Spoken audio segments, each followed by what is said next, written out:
So welcome everyone to the JB Media Digital Drop-In. I'm so glad to have you here today. And I'm especially excited because this topic has been kind of a passion of mine for 20 years. In 2003, when I started my first search engine optimization business, one of the first skills that I gained was the skill of keyword research. And it's kind of what gave me my passion for search engine optimization in the first place. And for me, I think it was because keyword research at its core is about understanding people. It's about understanding what they want, understanding what they need, understanding what questions they have. So I really saw it right in the very beginning of my career as a way to listen more deeply to people and understand how it is that we can create content on the internet that really serves them, that really meets them where they are at and really provides, like I said, the answers that they need, the solutions they need, the information they need to make a decision, whatever that is. So I'm excited to talk about this, even though I think in some ways people think of it as an old school topic because it's something we have been studying for many, many years. It is just one of my favorite topics, and it's what rooted me in building my career in digital marketing.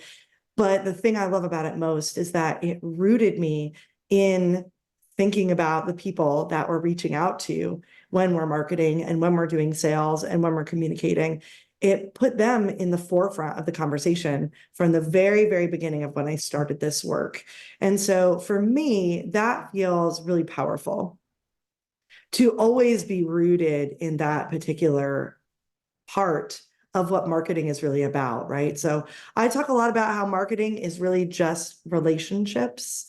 That is really at the core what it is. That's why it makes me sad when people say they hate marketing, because I feel like what they're saying is they hate creating and cultivating relationships with the people that make their business successful. And so I want us all to love marketing, to think of it as fun, to think of it as something that is really powerful and exciting.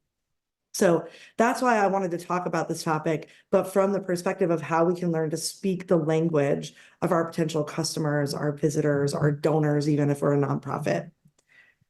So just to give you a little bit of housekeeping information, number one, for those of you who are new to the Digital Drop-In and maybe don't know me, I'm Sarah Benoit. I'm the co-founder and lead instructor of the JB Media Institute. Also, today, as we go along, you do have the Q&A feature in Zoom where you can post your questions during this webinar. I'll be watching that throughout the webinar and answering them as I go along. If you could, I'd appreciate it if you would not put questions in the chat and put them in the Q&A. But if for any reason the Q&A isn't operating for you, that's fine as well. I'll be keeping an eye on the chat as we go along today. And so I can see everybody's been introducing themselves. Welcome, welcome. Glad to have you, Augustine and Ramsey.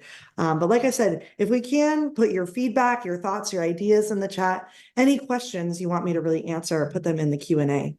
Also, we will be sending you by Friday a copy of this recording along with my slide deck. So you don't have to remember everything or write everything down. You'll be able to go back over this information and even share it with your colleagues as well.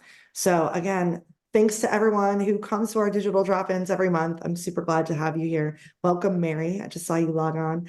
And to those of you who are new, we're so glad to have you joining our JB Media family. So essentially in the slide deck, there are a couple things I wanted to highlight. One is our DIY tourism marketing conference that happens in November. We just had an amazing video done by Bob Peck, who will be my guest next month on April 3rd to talk about how to promote and produce video content that really has impact. But we were so excited about this amazing video that he did for us. I'm not going to play it now, but I want to encourage everyone to take a look at it. And also, you'll learn a little bit about Bob and what he can do before you get to see him next month on April 3rd.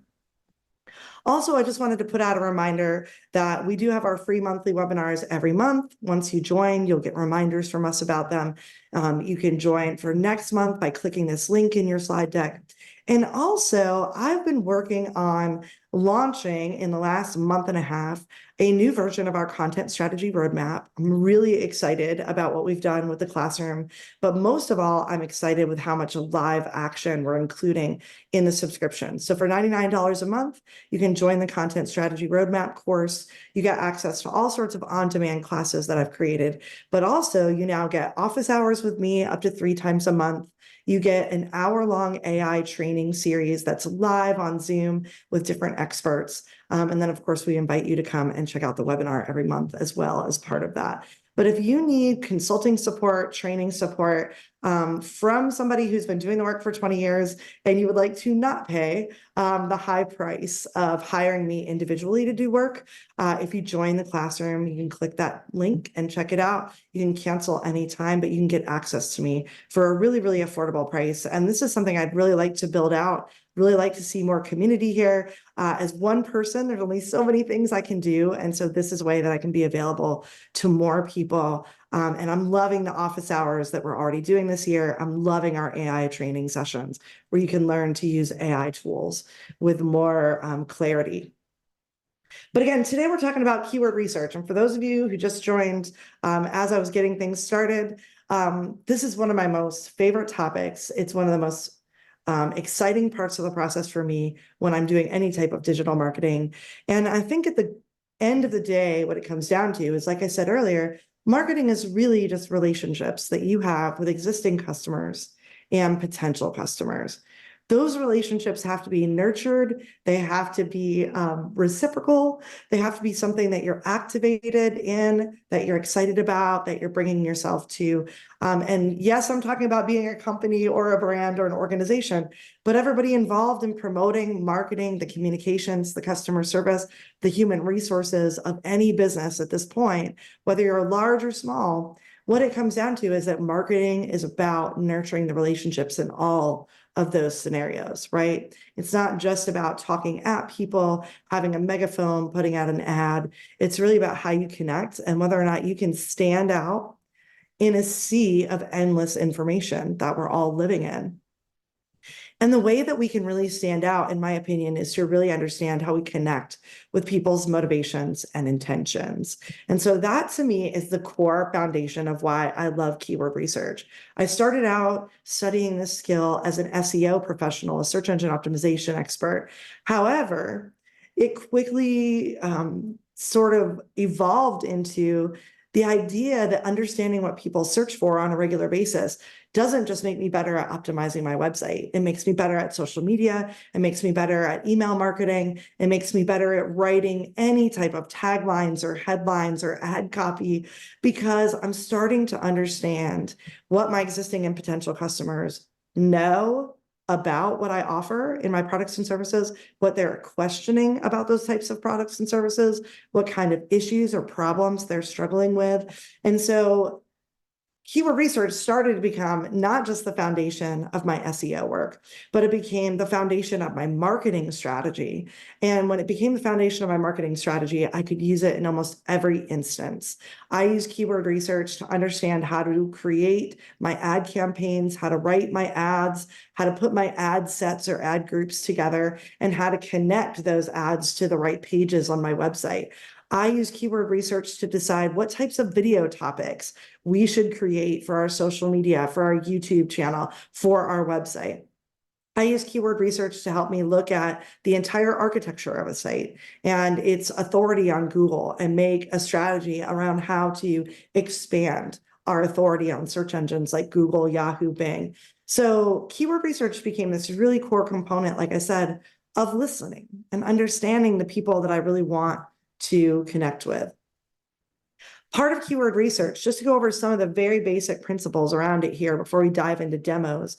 Essentially, when it comes to search intent, this is where, like I said, listening and understanding the people you want to connect with is about really knowing what their needs, their wants, their problems, their questions are.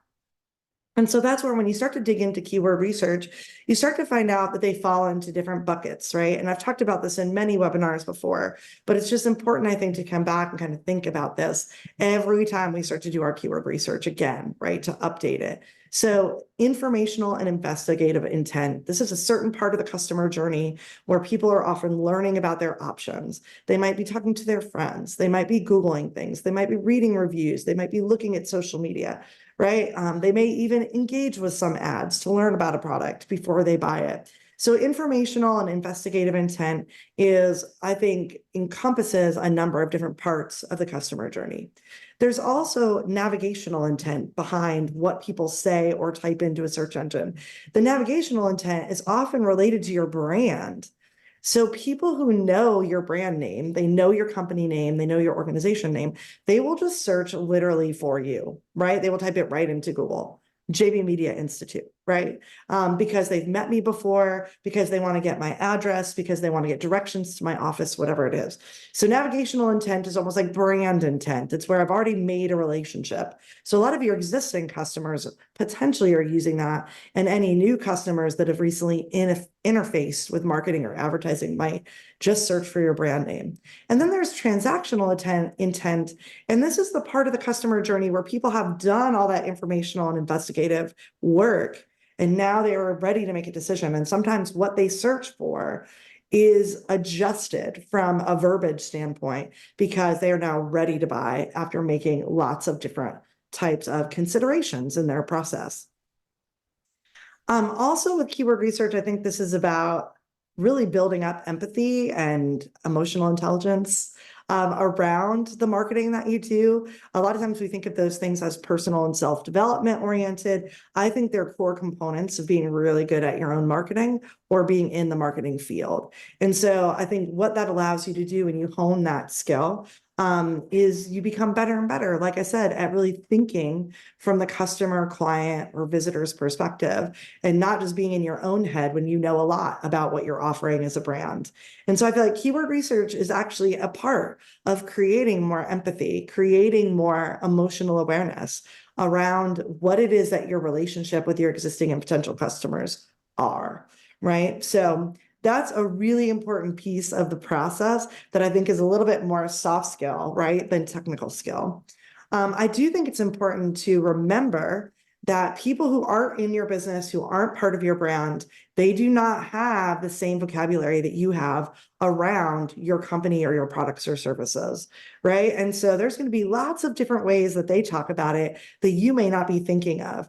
In my field, being so technical, I have to remember whenever I'm creating content that sometimes all the acronyms and all the higher level marketing words that I'm familiar with, the clients that actually come to me to learn may not be familiar with those words yet. And so I have to speak to them in a way that they understand. If I talk over them, they're not going to know that my classes are good for them. They're not going to know that my free webinars are great, right? So I really have to think about how I get outside of my own silo and I really kind of dig into what the broader public or population that I want to serve would be thinking. The other thing I want to just throw out as an extra tip is when it comes to keywords, a lot of times we think of this very old school perspective. Again, I've done a lot of webinars on SEO and what it is now, but I want you to remember keyword terms are not meant to be forced anywhere. They're not meant to be repeated. They're not meant to make your content boring and cluttered or repetitive. They're actually there to help people know that you have what they need or what they want. And so we want keyword terms to be used very naturally in a number of different places. We're not going to have time to dig too deep into the application of keywords, but I do think it's really important to remember that that old way of thinking, where you just stuff them everywhere and you repeat yourself a lot, that's been a dead strategy for a long time. It's gone, in my opinion. And what we want is really high quality content on the internet that really serves a purpose for people. When we do that, that's when we see our websites especially really win. Now we're going to talk about a few different tools. And again, in just an hour, I don't have time to dig into all the different parts of SEO. And I will encourage you, if you're interested, to go to our Vimeo channel. You can just Google Vimeo JB Media Institute. all of our webinars from the past are up there. And if you're interested in SEO, I have put out a ton of great content around sort of these other pieces that surround keyword research as part of an SEO strategy. But I do want to also just throw in, we're going to look at researching new keywords, but I think it's very important for all of us to look at how we are already ranking. So if you have a website, which I'm assuming most of you do, it's really important that you actually use a tool like the Google Search Console, which is free, or a paid tool like Moz or Ahrefs or SEMrush to see what you already rank for. You might not want to stay subscribed to those tools forever because they're quite expensive sometimes, but they would give you a way to really quantify your authority. Google Search Console, which is free, will tell you specifically about your Google authority in more detail. I think it's really important to look at this because when it comes to increasing traffic around certain keyword topics and phrases, if you're already ranking on, again, keep in mind with Google results now, there's not necessarily page 1, page 2, page 3, page 4, page 5, but thinking in those kind of blocks of 10 results, right? If we're just scrolling down the page, how many scrolls does it take to get to where we're listed? If we're in those results that used to be like 11 to 20, 21 to 30, 31 to 40, 41 to 50, that means that we're actually already somewhere at the top of these search engines. And we have more chances of moving up potentially because we are already on the path, right? We've built some level of authority, which means it's low-hanging fruit from a keyword perspective. If we are number 250 for a keyword phrase, we have a long way to go before we're ever going to be garnering a lot more organic search traffic. I'll also throw out that a lot of these tools that I'm talking about will let you do competitive research, which I think is very key to the process after I do keyword research. We're going to talk about this in more detail, but simply because sometimes the broader keywords are already really dominated by very large companies with big budgets for SEO, for Google Ads and other things. So even though you might find some broader keywords that would be great for you, you might find that it's you don't have the budget, the time, the resources to compete against those bigger, larger corporations or companies. And so that's where we get into what we call the long tail, which is more specific terms that probably are less competitive, but still drive very, very specific people who are interested in exactly what we have to offer. So I'm going to show you this in action. But I think around keyword research, we really want to think about using the tools to assess our websites and also using the tools to look at competitive research as well. So my favorite keyword tools are all on this list. I'm going to talk in depth about the Google AdWords Keyword Planner right here first, but I do want to just show you very quickly a sort of live version of some of these. And all of these tools have value. So again, if you're not running Google Ads, the Google Ads tool is not going to be as valuable for you. Simply because when you log in, you got to put in a credit card, you got to run campaigns to get access to the keyword planner. Once you get in there, you can kind of turn everything off and never run a campaign. But if you don't run the ad campaigns, it will limit the information that will give you. So we'll talk about that in just a second. So to me, it is important just to think about what tool is right for you. Where are you in the process?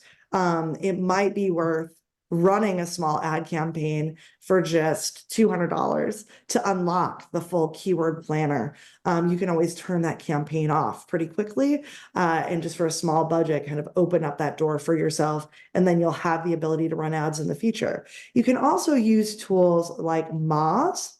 Moz has free accounts that you can create and paid accounts. And inside of these, there's free SEO tools, one of which is the Keyword Explorer. And so I am a big fan of this tool in a lot of ways. I actually think it's worth it to unlock a lot of the other tools, to pay for 1 month and cancel it, or to do the 30-day free trial, do a lot of your research and then cancel it. And then Cirilla, yeah, you mentioned Neil Patel's tool. I'm going to talk about that as well.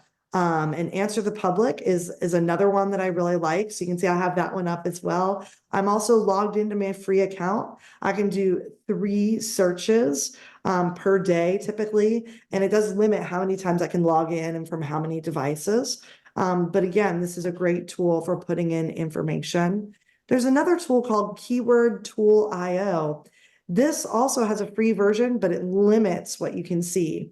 So for all of these tools, a lot of times what you can't see without paying is the search volume per month. And so on the Moz tool, you can see a very limited amount of information about the search volume. In the Keyword IO tool, again, you can't see search volume at all. You can see the search phrases, but you can't sort of understand how competitive they are or how many people are searching per month. What I do love about this tool, though, is essentially all the different places where it pulls information. So Google, YouTube, Bing, Amazon. If I get into Instagram, it's going to pull hashtags related to my keywords. So again, a lot of these tools you have to upgrade to get that full breadth of the tool.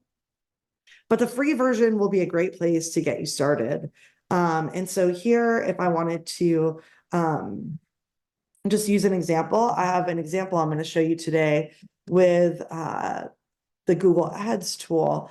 But if I put in the phrase art tours, which I used in my other example, what this free tool is going to do is pull that topic, and it's going to put together kind of a whole overview of not just phrases that include the word art tours, but different questions, different prepositions, right? And so it's going to start to contextualize the conversation that is happening, right? Comparisons. And so, Cirilla, this is what I love about this tool is the deep conversational nature of it and the way it presents the data. So I just suggest everyone consider playing around with the free tools to see what you think will be most useful to you. I think the goal of your keyword research really impacts which tool that you choose. But all of these to me are tools that are reliable. They've been around for a long time. Absolutely, these are good for blog topics, and we're going to talk about that just a little bit later. But blogging is really empowered, I think, by understanding the language of your customers or the people you want to attract, right? So I want to use keywords to come up with the ideas, the categories, the headlines, the topic areas for my blog, right? That's where I think Answer the Public is pretty awesome because of the way it gives you this more kind of conversational approach. And I love how all of these things, though, when you learn about the phrases, you will almost immediately start to see there's different ways of talking about things. There's different types of problems people are trying to solve. There's different types of kind of synonyms and variations that people are using depending on how they're searching for things. So, just art tours, I think, is really interesting how it immediately gets into very specific things, right? And this is another thing about keyword research to remember. At this point, people ask a lot of search engines for exactly what they want. They ask YouTube, they ask Google, they ask Bing, not for a 2-word phrase, but a 6-word phrase, a 7-word phrase, an actual question, especially in this world where we can talk to these systems, right? So I want to talk specifically about just the process that I use. I'm going to use the Google Keyword Planner as an example because I think there's one piece of the Google Keyword Planner that I love that it causes me to use it quite a bit. When you go into Google Ads, there is a section called Tools on the left. And when you click that, it will open up this menu that you see on the left-hand side, and you'll see your Keyword Planner. If you want to do research that is not necessarily ad related, and you haven't already decided exactly what keywords you're focusing on, you want to do what we're talking about, which is expand your understanding of how people search for a specific type of service or product. You're going to use the discovery option, right? Now, one of the things you can do is you can pop your own website in here, and it will tell you what keyword phrases and topics it is being seen for, right? So what is the website already kind of shouting to the rooftops about the topics that you want to be seen for? Are you even getting attention for the right topics? So that can be a great extra tool. But when I want to brainstorm, I really want to put in my first 10 sort of focuses. And I want to give a shout out to Mountain Mural Tours. Krista, who's one of our students in our content strategy roadmap program.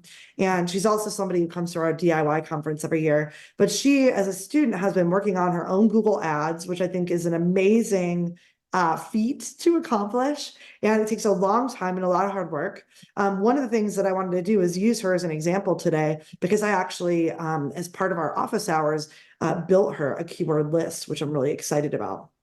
So I popped in the original words that we brainstormed in some of our conversations, looking at her website, looking at her past advertising. You'll see once I plugged those in, it starts to build me kind of a spreadsheet. The number one thing that I want to look at first is the average monthly searches, right? So on average, how many people are typing this phrase into Google's database? You'll notice there's a lot of other information though, especially if I'm going to run ad campaigns. I can really see the costs involved in competing for these keywords and ads. I can see a competition metric, which lets me know right away if a phrase is really competitive or less competitive. I can see if topics are getting more popular year over year. The other thing you'll notice is one of the key things about this tool is the geographic targeting. So I don't just have to look at the whole United States. I can adjust this and look at what people are typing in based on their region. For me, that is why I consistently come back to this tool when I'm working with people that have Google Ads. I love being able to take what we do in this tool, use it for our ad campaigns, use it for our organic strategy, and then actually really use the ads to help us understand the power of the different keywords, right? So if I have different ways of talking about a product or service, different topic areas I want us to be authoritative for on our website and across our other channels, it's important for me to see what kind of phrases are driving impressions and people seeing the ads, but what phrases and keyword topics actually drive people to click on the ad, right? So this is what we call conversion keywords. So when you're using the Google Ads system and you're in the planner, I scrolled down through kind of some of the results here. And what I did was click this column so I could organize it from the most popular terms that are related to the 10 subjects I put in, and it'll run us down all the way through the long tail, right? So we started about 15,000 searches per month. By the time I get to the bottom of this list, there might be, 50 searches a month, 20 searches a month, something like that. Yeah, Cirilla. So yes, you have to be using expert mode. Thank you so much for pointing that out. This is when you are using the full suite of Google Ads. If you are using sort of the smart mode of Google Ads, it's doing all this for you. And I'm a big believer when it comes to Google Ads that you don't do that, that you don't just let their system try to do it for you, because you know more about your actual products and services and your audiences than Google does. You know more about your brand messaging and how you want to represent yourself than Google does. So I would advise that you never hand off all this work to them through the smart mode. The expert mode, which is an option you can click on, gives you the full suite of tools inside of Google Ads. And when you go to tools, you should see the keyword planner. But you'll notice there's awesome broader terms like the River Arts District, right? The Art Museum. These things may or may not apply to mountain mural tours, which is Krista's business, right? I don't think anything related to the art museum is something she should focus on, but I do think a lot of her tour does involve parts of the River Arts District. So maybe we should consider, even though it's more competitive, seeing if we could target some of that with our ads, and also think about how talking about the River Arts District can amplify our messaging across our website and our other channels. You'll see as I scroll down, right, it drops us into, again, these more long tail keywords. So now we're down to 2,400 searches a month, right? And we start to see phrases, again, that are broader, but are a little bit different. Art District, Asheville, NC, right? That's the kind of thing I would highlight because I know Krista's tour goes through that area. I'm not necessarily going to look at blown glass, right? Even though that's related to arts and tours, that's not something that's going to be covered in her tour. So again, there's lots of things we may not use. You'll see here, Asheville Arts was a keyword that I actually entered in at the beginning. And so it's also grouping these now that I've clicked that column to organize by monthly searches. It's going to kind of show me, here's the keyword you gave us. Here's some keywords that are related to that are ideas. Right. And so you'll see here's mural art tour, which I also entered in.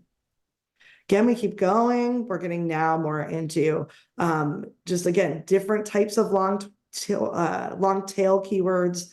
But again, we're looking at the whole US. So we're seeing lots of things that are not Asheville related. But I want to start here first because we know lots of people travel to Asheville. And so we've got this kind of visitor view that we're looking at now.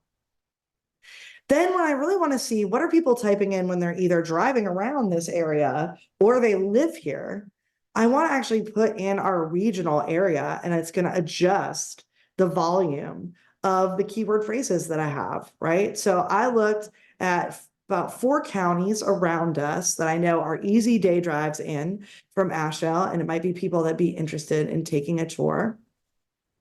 I always love how they show you the map so you can see what you're building.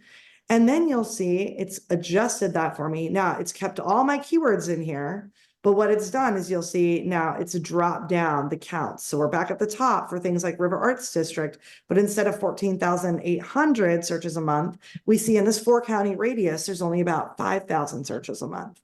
Right. So again, now I'm getting this sort of bigger view of what people around the country would be looking for when they're potentially coming to Asheville, as well as what is going on right here in our regional area where we know people might come to Asheville more frequently. And again, you'll see it just builds out that long tail and kind of, I've got it organized by monthly searches, right? So it's basically building me kind of a spreadsheet.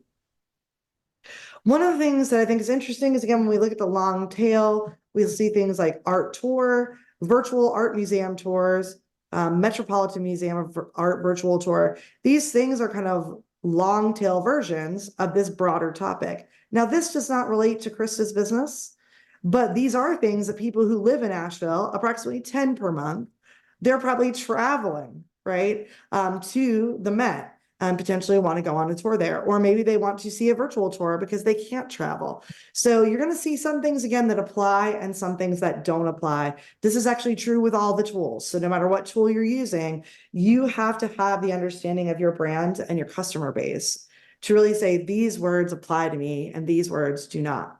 You'll also notice in the Google Ads tool, the keyword planner gives you kind of a refinement of options. Again, I like this because instead of Google doing it for me, it's saying, how would you like to refine things?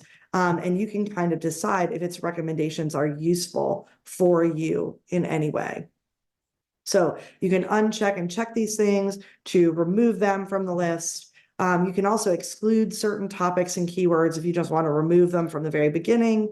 But again, I don't want to just accept Google's assumption of all these things, right? I would really like to make my own judgments about what's most valuable. And I do that by selecting the words, by using these little checkboxes. As I'm going through the different verbiage that's given me, I'm going to select some things and I'm going to create a keyword plan that ends up in my saved keywords, right? And so essentially, once I start to select things, I can say add keywords to create a plan. Then when I click on saved keywords, I'm going to see my keyword plan and I can name it something. I know this one that I worked on with Krista, I called mural tours I think I called it mural things to do and mural tours, because we're going to go after some different phrasings around things to do in Asheville, and we're going to go after some things that are directly related to the tours themselves. The other thing that you can do, which I highlighted in the previous screenshot, is you can download these into an Excel spreadsheet or CSV, or you can make a Google Sheet out of it. So once I've saved the keywords into the plan, I go look at my plan, and then I can download the ideas and save them. So again, this is a very valuable tool in my opinion, because it gives us so much flexibility to build these out, refer back to them, and then maybe even create a Google Sheet that I can use to go back and look at ideas that I have for organic content. So again, I've just put together some of the research tips that I gave you just now into a quick list. A lot of these I think are, just very basic and obvious. But again, this is kind of a good checklist if you start to run your own reports, that you kind of consider these different pieces as you're prioritizing, right? And again, it's okay for you to say something doesn't work for your brand. You don't like that type of language. It's okay to say, I don't want to attract that type of audience. So when I was looking at mountain murals tours or mountain mural tours and the different types of phrasings people use, I organized a bunch of terms that have to do with family fun and family activities that you can do, because I think her tour is really good for that, especially for people with teenagers, right? But I needed to talk to Krista to understand that she's open to that, that that's an audience she wants to open up. So again, it's really important, I think, to have that knowledge, to know exactly what you want to accomplish before you get into this process. And you're going to find opportunities, again, that maybe you haven't thought of before. And you might see some things where you're like, that could be an opportunity, but it's not really an opportunity I want. I think that's about really understanding your business goals and your brand goals, and kind of not getting distracted by all the other kind of clutter, but having that really clarified. And like I said, with competition research, I do think when you find something, let's say for mountain mural tours, like the phrase River Arts District Asheville, to me, that's a very broad term. Some people looking for that would not be looking for a mural tour. And so I want to be cautious before we ever spend ad money on that. And also before we spend a lot of time building out content around that topic. Is it really something that we can compete for? How competitive is it? Are we already ranking on some level for that phrase? If we have some traction there, then there's some opportunities we can take. If I feel like there's not a lot of traction, then that might be one of those things that's highly competitive that we might want to put off to the side and think about doing later while we focus in on a more long tail approach that would drive bookings for her tour business right away. With content strategy, that really comes down to, like I said, how you take this information once you've got a good spreadsheet or you've got a good plan put together inside of Google Ads that you can refer to.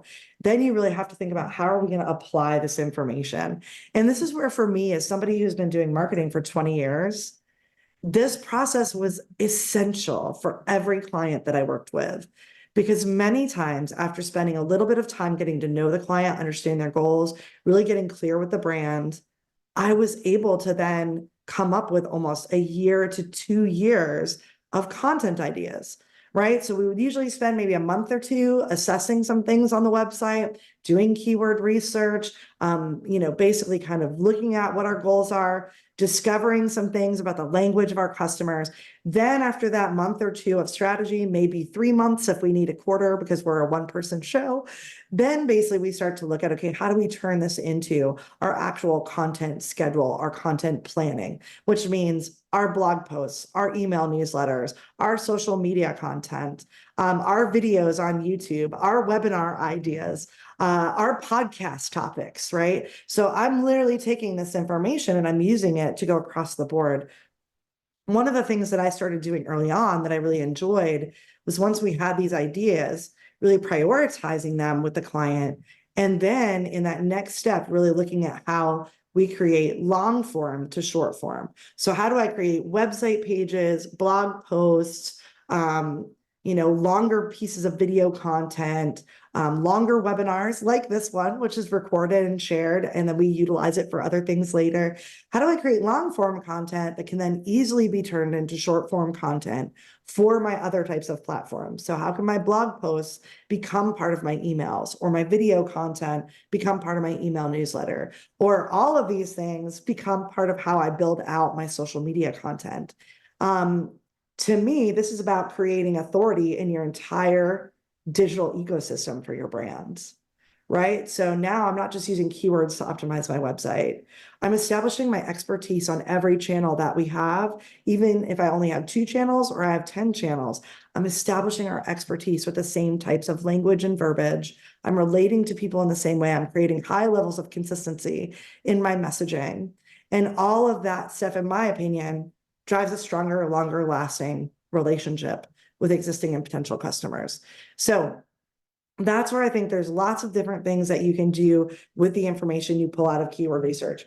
I'm a big fan of taking my spreadsheet and organizing different columns in it to where I have different topic areas really separated out that have different keyword phrases involved in them, different questions involved with them, different problems involved with them. Once I kind of have those topic areas outlined and I've prioritized, I might even start to say, we're going to have monthly themes for content, and all the content that we put out on our website and our other channels is going to reflect that theme. And we're going to dig into the long tail questions, problems, and different topics that we've discovered people want to talk about. Now, I will say as a side note, the more niche you are, the less bulk this is going to have, right? So if you're an organization or a business or a region that's got very strong niche areas that you excel, you have very strong niche offerings, whether it's products or services, attractions, activities, if outdoor adventure and families, if you're already starting inside of those niche markets, I think essentially you're going to see that you have a much tighter view on keyword research, and that's okay. There might not be as many variations, and that tells you something about the audience, right? That everybody agrees to the way they talk about it. If you're broader, if you are like some of you I know are in the destination marketing world, this could be a very large spreadsheet. There could be lots of variations about how things are talked about. So I just want to prepare you for that, depending on where you fall in that spectrum, right? And to not get overwhelmed, to use your expertise, your knowledge, the goals of what you're trying to accomplish to prioritize when there are lots of options. So that is where the tools can't do it for us. We have to do it. We can't take every opportunity. We have to say yes to the right opportunities. And so that's where, keyword research becomes not something it does that you do on your own by itself in a silo. You have to be thinking about, what have we already accomplished on our website? What content do we already have?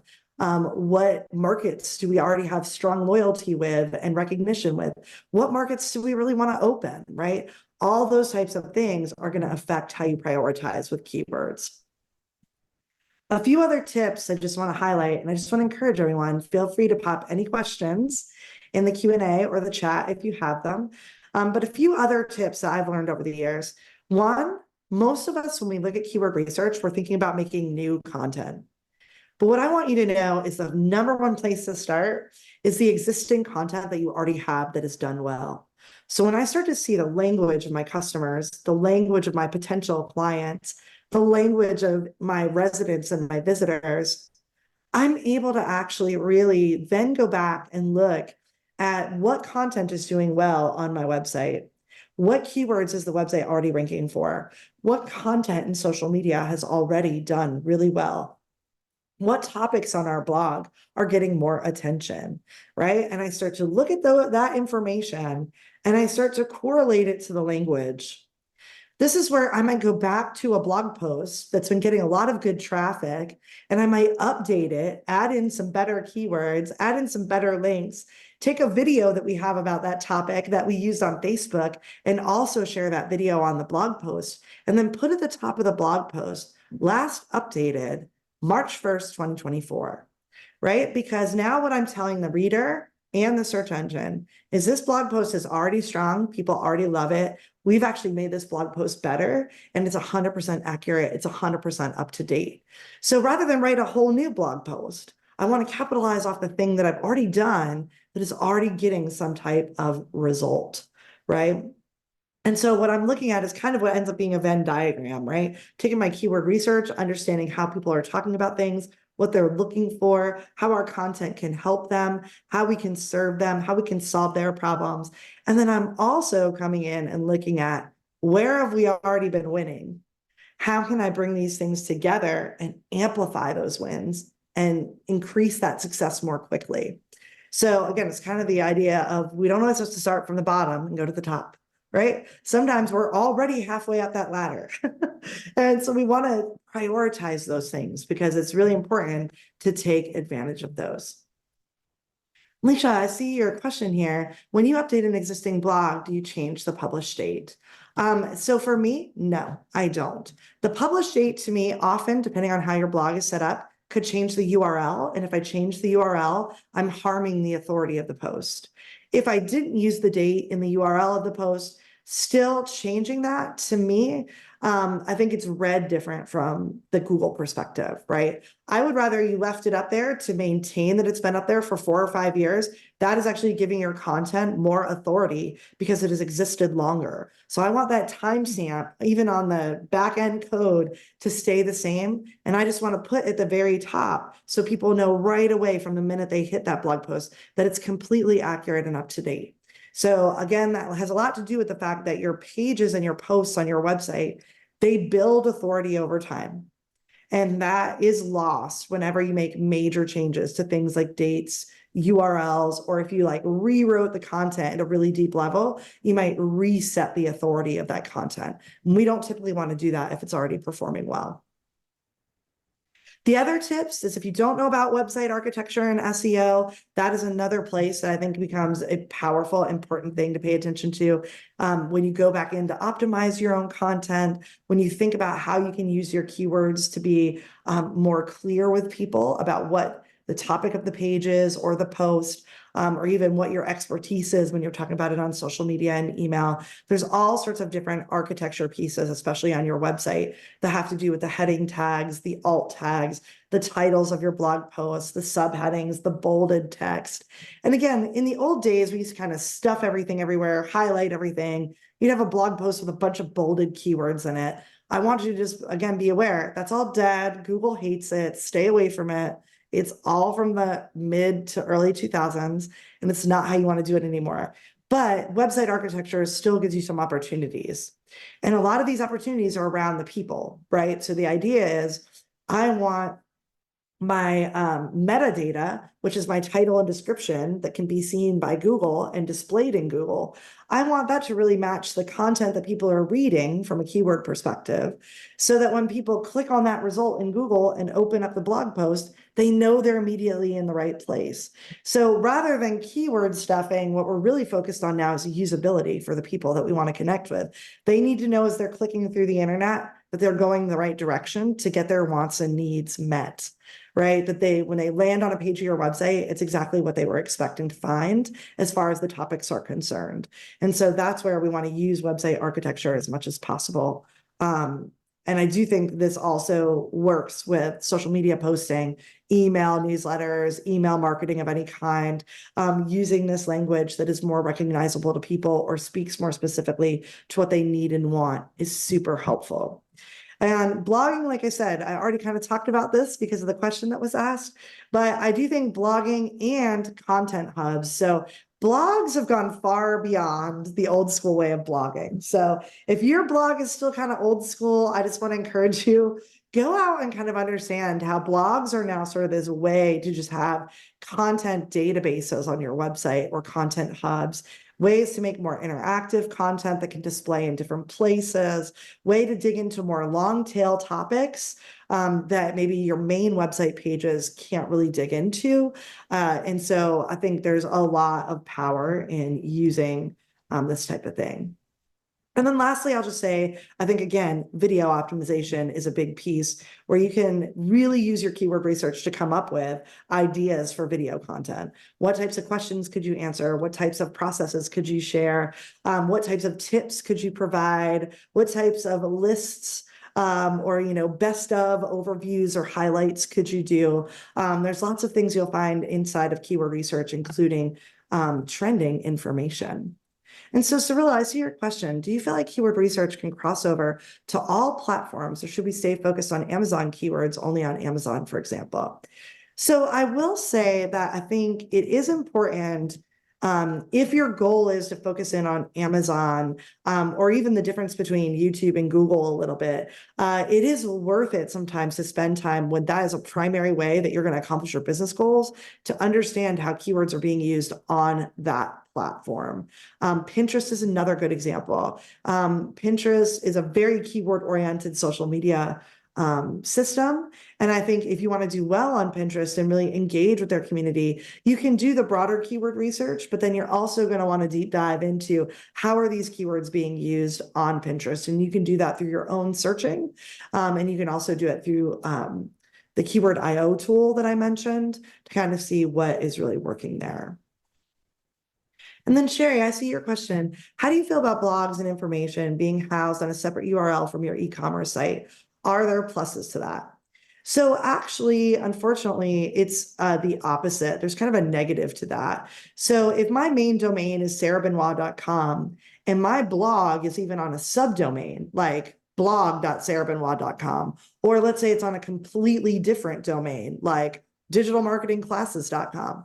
What's happening is my blog does not build authority at all for my main domain. So my website, sarahbenoit.com, is never going to benefit from that content really, because they're not housed on the same URL. Subdomains create the same problem. So when you have blog.sarahbenoit.com, it's not quite as distanced, but it's still distanced. What I find is when you have those things separate, sometimes your blog and your website are actually competing for the same terms. And that, can present some issues depending on where you're located, what kind of authority you've already built, and what your goals are. I do think where you have a plus or a power source is in interlinking these two things. So if they are keyword topically related, they can actually pass authority back and forth. Sometimes your blog might get more links than just your e-commerce website. So your blog post might be doing really well for certain things because the content is more shareable than product listings. And so that's where I would want to make sure that my blog posts were linking into important product pages, linking into other parts of the e-commerce site that were valuable. And there was a really clear intentional linking strategy created between the two separate domains. So let me know if you have any follow-up questions on that in the chat, but hopefully that makes sense. I think anytime you want your main domain, your e-commerce site, to actually build up keyword authority, I do think in some ways the strongest option is to have the blog be built right into your platform so that it's on your main domain and it gets all of the credit and authority for that content. So I know we're right at the top of the hour. I will say, if anybody has any additional questions for the chat, as usual, you not only have my class information about the conference at the front of the slide deck, but my personal contact information is always at the end of the slide deck. So you are welcome to reach out to me with any other questions that you have. I do want to invite everyone, if this is a topic that got you excited, if this is something that you want to work on for your own brand, but you maybe don't have the time, or someone that you have on staff doesn't quite have this skill, I just want to remind you, $99 a month, you could join the Content Strategy Roadmap. The link is in the beginning of the slide deck. I'd be so glad to help with any of this. Even if you just subscribed for a month or two, we could work through this whole process and do it together. We could figure out which tool might be the best. And we can really help you put together a great content strategy. So although I'd love subscribers to join and just become part of my world and hang out with me every month, I also really want to invite you that I will not be offended if you just joined for 1, 2, or 3 months and accomplished a goal like this. I think it can really make a difference for your whole year. It can make your content strategy clear, and it can make the things that you're doing more relatable to the people that you really want to connect with. So if you need to get out of here, go right ahead. I know we've got more questions in the Q&A, so I'm not going to leave until we are done those. But thank you to everyone who's here. Deb, Leslie, Pam, Sherry, Cirilla, great questions. Thank you so much. But thank you to everybody for your positive feedback. I'm so glad this was helpful because, like I said, it's one of my favorite things to talk about. And thanks so much for being here, Ayanna.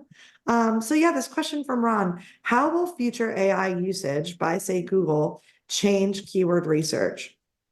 So this is a great question, and I was hoping we'd have time to talk about this, although I realized just the process of keyword research was a lot. But this is an important question because right now, if you use Google Gemini, which I use Gemini quite a bit to do a number of different SEO things, like write metadata and like optimize pages of a website. So I will basically copy and paste the content into Gemini and ask it to optimize for certain things, right? Right now, if I just went into Gemini and I said, or ChatGPT, and I said, give me some keywords, and then I gave it the content and I told it to optimize that content, I would be missing a massive piece of the process, which is the keyword process that I just showed you, right? To me, if I want to talk to AI correctly about how to optimize my content in my brand voice for my customers or potential customers or my visitors or residents, and I really want it to be high quality, I have to have the conversation and really tell the AI what I need from it. That means I have to have a certain understanding of what SEO is, what optimizing a page is, and what keyword research is. Google Gemini will tell you that it has access to different types of tools like Google Search Console and the data included in it. But as I've used these tools so far, I still have to bring my expertise to the table, and that expertise includes how to talk about search engine optimization, page and content optimization with real clarity and real specificity, while also being able to talk about the brands that I represent with real specificity and clarity. And I have to be able to tell the AI what we want to accomplish with the page. So what is the purpose of the page? What are the keywords that we're using? What are the audiences that we really want to connect with? Why do we think that they need our help, and how are we going to help them? So I'm really going to dig into that piece in the conversation with the AI. So I hope that helps, Ron, because I do think Gemini is super useful. It's speeding up my ability to help people optimize their websites. It's massively speeding up my ability to provide feedback to students.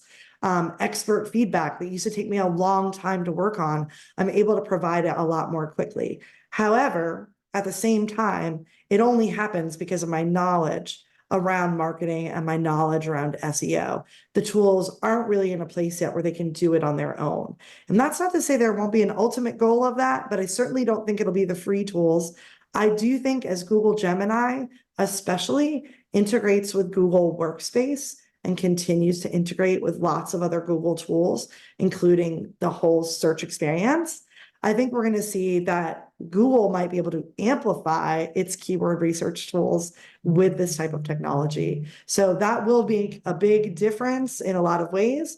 But again, if you're interested in talking more about AI, keep an eye out for future webinars. And again, if you're interested in learning how to use AI for marketing, please check out the Content Strategy Roadmap. We have these great AI training sessions that are live on Zoom with different experts the third Thursday of every month from 3 to 4 o'clock. I also record them for any students that can't attend. But we are running that series all year long as part of the subscription. And so we are teaching these skills, right? How to better optimize things using ChatGPT or Gemini, how to better optimize your advertising campaigns, how to come up with different content strategies. And we're using a lot of that as part of just how to work together so that we can all be accomplishing our goals. But again, thank you all so much for the extra time so I could answer that final question. I really appreciate it. I hope you will consider joining us on April 3rd from 12:10 to 1 p.m. for my awesome next webinar with Bob Peck on how to produce and promote video content that has impact. But in the meantime, you will get the recording and the slide deck on Friday. And thanks so much for the great questions and for joining me. Have a great rest of your week and good luck with all of your digital marketing efforts.